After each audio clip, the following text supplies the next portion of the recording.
Le Léo n'avait besoin que d'un point pour assurer sa participation au play-off dans 3 semaines.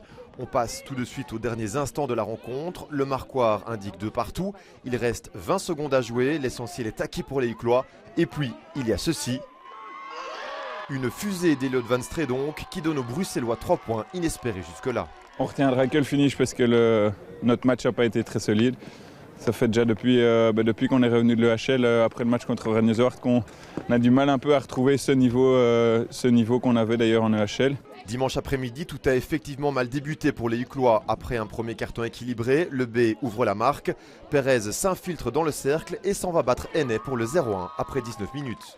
La réaction du Léo 3 minutes plus tard est splendide. La passe tranchante de Zimmer trouve Maxime Plainevaux qui ne laisse pas passer l'aubaine, un partout après 22 minutes de jeu. Le Léo rate le coche par la suite via Thierry et Maxime Plainevaux, et quand ça ne rentre pas d'un côté, ça rentre de l'autre. Les Anversois prennent l'avance juste avant la pause. Ennais se couche trop tôt et c'est Perez qui en profite pour redonner l'avance à ses couleurs. 1-2, score à la mi-temps. Privé de Mazili et d'Arthur Verdussen offensivement, le Léo éprouve les pires difficultés du monde à égaliser. Ce sera finalement chose faite en fin de 3e quart-temps. Maxime Plainevaux signe le doublé sur ce PC qui termine sa course en pleine lucarne. La suite, on la connaît. Sans la manière, le Léo a donc fait plus qu'assurer le service minimum. C'est pas notre meilleur match, mais bon, il fallait assurer un point pour les playoffs, pour être sûr d'être dedans, et on l'a fait, donc mission accomplie.